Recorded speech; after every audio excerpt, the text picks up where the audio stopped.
শুভ সকাল। আজকে একটা একদম সিম্পল রেসিপি দিয়ে শুরু করছি দিনটা। আজকে করব কফির একটা বড়া, ঠিক আছে, বা কফির পকোড়া, যাই বলে থাকো না কেন। কফিটাকে হালকা সিদ্ধ করে নিয়েছি, ফুলকপি সবার ফেভারিট, তো হালকা একটু সিদ্ধ করে নিয়েছি। এবার এটাকে কি দিয়ে ম্যারিনেট করছি দেখতে থাকো। দিয়ে সেদ্ধ করে নিয়েছি, এবার দিয়ে দিচ্ছি একটু চাট মশলা। খুবই সিম্পল, এটা তোমাদের ডালের সাথে, নিরামিষের দিনে ডালের সাথে খেতে কিন্তু খুব ভালো লাগে।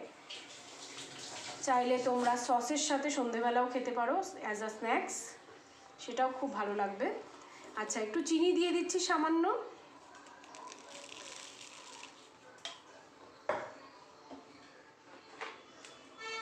আর দিয়ে দিচ্ছি একটু সামান্য হলুদ।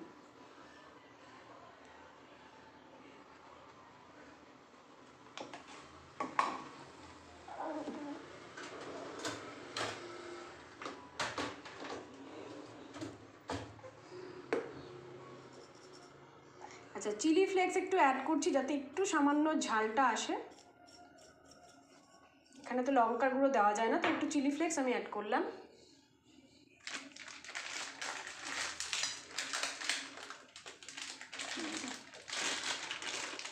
আচ্ছা, এবার দিয়ে দিচ্ছি একটু রাইস ফ্লাওয়ার, মানে হচ্ছে চালের গুঁড়ো, একটু মচমচে হওয়ার জন্য একটু চালের গুঁড়ো অ্যাড করলাম। অ্যাড করছি দেখো বেসন।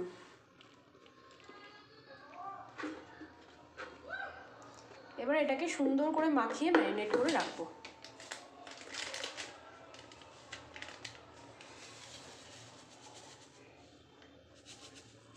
একটু পোস্ত দিচ্ছি, জল দিয়ে ভালো করে হাতে মাখিয়ে নিচ্ছি, হাত দিয়ে।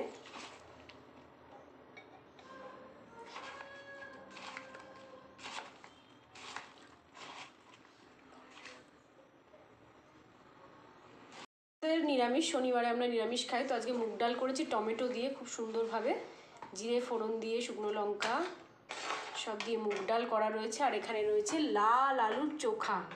চোখা খেতে ভীষণ পছন্দ করি আমি, তো লাল আলুর চোখা আজকে করা হয়েছে। তো ভাত, মুগ ডাল, আর হচ্ছে আলুর চোখা, আর হচ্ছে কফির পকোড়া দিয়ে আজকে আমাদের খাওয়া। দেখতে থাকো, কফিটা ভাজবো। ম্যারিনেশন ডান, ম্যারিনেশন অলরেডি হয়ে গেছে। এবার কিন্তু আমরা এটাকে ভাজবো, তো তোমাদের সাথে শেয়ার করছি, দেখতে থাকো।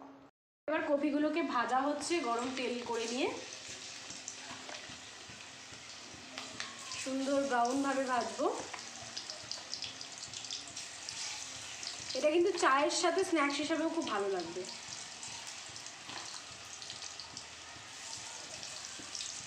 চলো, ভাজাটা হওয়ার পর আবার তোমাদেরকে দেখাচ্ছি। ভাজাগুলো কিন্তু হয়ে গেছে, তো নামিয়ে ফেলেছি, ব্রাউনিশ করে একদম সুন্দর ভাজা। এটা সসের সাথে খেতেও কিন্তু খুব ভালো লাগবে, এছাড়া গরম ভাতে তো অবশ্যই ভালো লাগবে। তো আজকে একটা হালকা রেসিপি শেয়ার করলাম, সবাই বাড়িতে করে দেখো কেমন লাগলো। তো আজকের মতো এখানেই টাটা।